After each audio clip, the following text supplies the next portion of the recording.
So, Dani Olmo, huh? Chelsea wanna sign everybody under the sun. Dani Olmo, 26 years old, having a very good Euros at the moment. Scored 3 goals, 2 assists. He's on fire. And 26 is a very good age. He started getting on his peak at the moment. And I think sky is the limit for this guy. Absolutely baller. What position? Attacking midfielder. You heard it. Attacking midfielder. But he's been linked with Chelsea Football Club. Ladies and gentlemen, my name is Ogs, your own brother. Please don't forget to like, subscribe, share, comment down below. Help your brother get minimum 1,000 likes in this video. Yes, we can. Yes, we will. 1 second, 1 like. That's it. Let us know in the comment section down below. What is your honest opinion about Dani Olmo to Chelsea Football Club? Do you want to see him? Or you think that we have more than enough players in the midfield that we can't afford to have him? This is going to be a big contract for him. I think he's somebody who deserves to have minimum 200k a week. And we know that Chelsea are not going to pay that kind of money. His release clause is going to expire next Monday. And we are not the only club that's been linked with him. Manchester United, Arsenal, Bayern Munich, all the big teams been linked with him. So I'm just wondering if this is not the agent work to try to get him a better contract at Leipzig, or move him away using the Euros tournament to get as much money as they can. You know what I mean? He needs to capitalize on a big tournament like Euros, in my humble opinion. Do Chelsea really need this brother? I don't think so. How many midfielders Chelsea got? Okay? And Dewsbury, we just bought him to do the job from the attacking position. And you have to be also very careful when it comes to international tournament, because people fight for their countries, just like James Rodriguez, always amazing in big tournament with his country. But when it comes to the club level, it's a different story. I'm not saying that Olmo is gonna flop at Chelsea. Absolutely baller. He will score goals and take us to the next level. But we have so many attacking midfielders. Even Andrew Santos, give him a chance. Okay, we haven't seen him for the entire season. And he's still very, very young. He can improve. Casadei, you know. Dewsbury Hall that we just bought. You can say whatever you want. We still have Gallagher there. We still have Enzo. We still have Caicedo. We still have Torreira from the academy. We still have so many in that position. And even Kellyman that we just bought from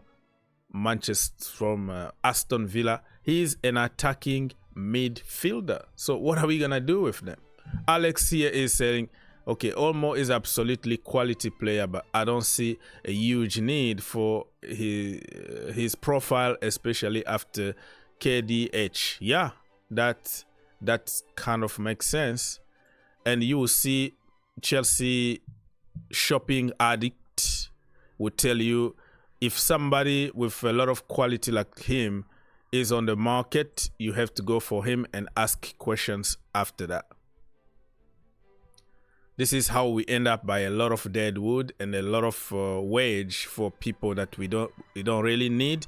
Why can't we just develop our own players that we have already, give them a proper chance instead of shopping all the time? For me, it's a big no, but let me know in the comment section down below what do you think about this guy.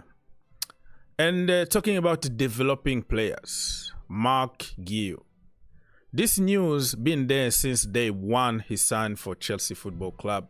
Sources over there, Mundo Deportivo, let's call it Sky Sport over there, in Spain. Big outlet, and some other outlet already talked that Marc Guiu is set to go immediately on loan at Sevilla.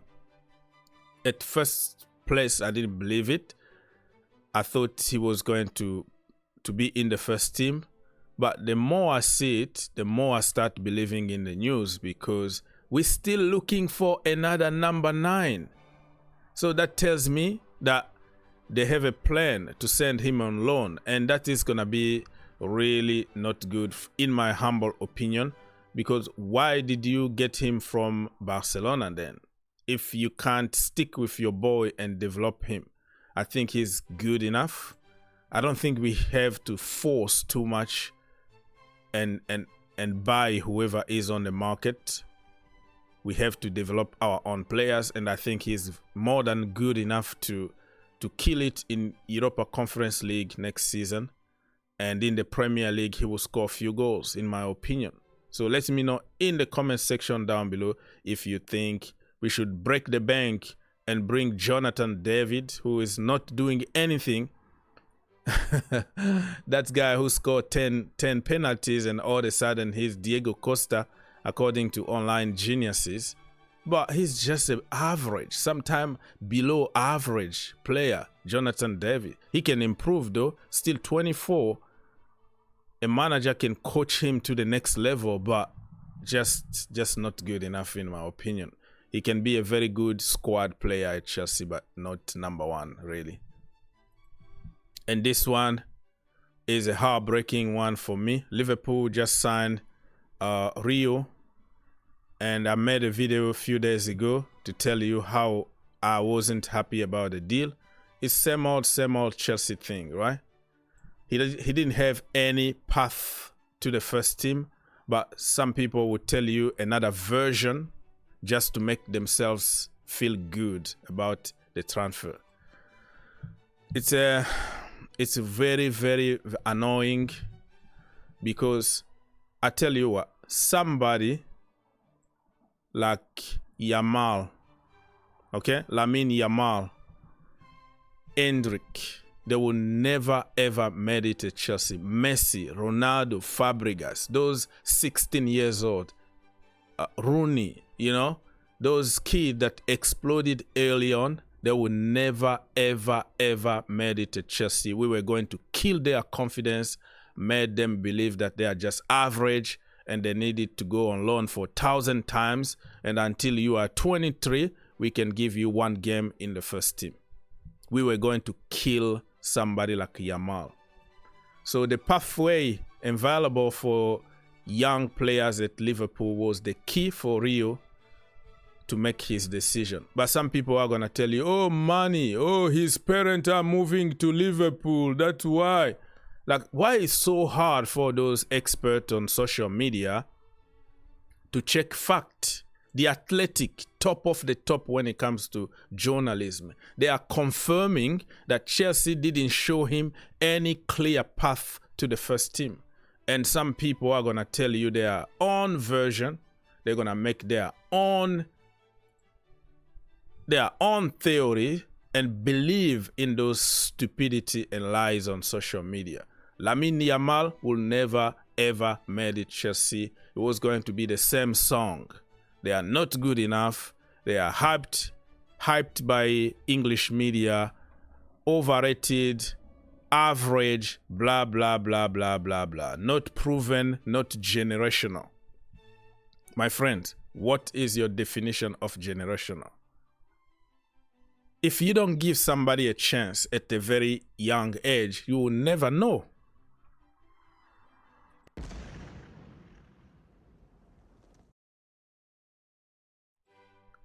So everybody is praising Yamal today because somebody trusted him. Xavi say, hey, you are 15 years old. I'm going to give you a chance in the first team. And look at him at 16, what he's doing. Kubarsi, all those young players that coming through La Masia, because somebody took a chance on them and gave them proper games. I'm not talking about waiting for Carabao Cup to have 2 minutes. I'm talking about the Premier League. Put somebody in a very uncomfortable situation so he can learn and take the game to the next level. At Chelsea, you have to be careful. You have to be careful not to expose those young players. They need 1,000 more loans. Bloody hell. I am so frustrated about this news. And we lost, like a few weeks ago, we lost another great Yamal. Yeah, you see what I'm saying here? Another Yamal from the academy that we just lost to Manchester City.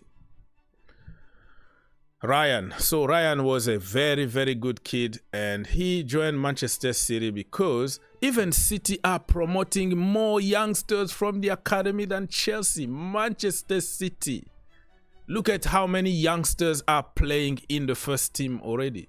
Chelsea, well, you can say Gilchrist last season, but it took everybody to get injured. It took 14 injuries to bring him in the starting 11 for one game.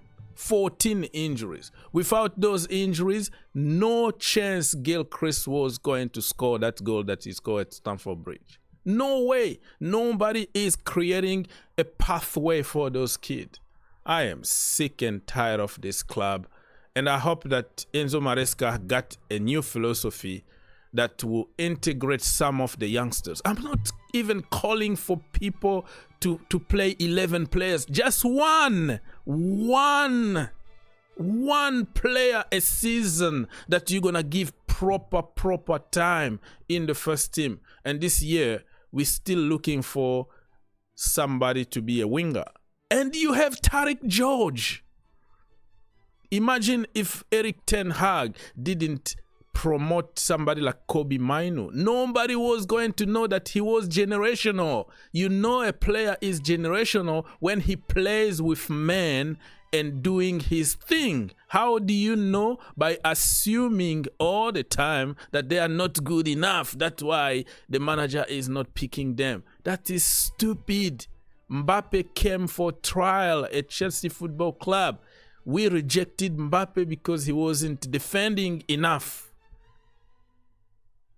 Jamal Musiala wanted a professional contract. We said, no, we're gonna just put a percentage, a sell-on percentage, and we sold him for less than 200K. And some people will make theories. Oh, his parent wanted to move back to Germany. Is freaking hell. The guy was looking for a contract. He had 2 years contract in the academy contract.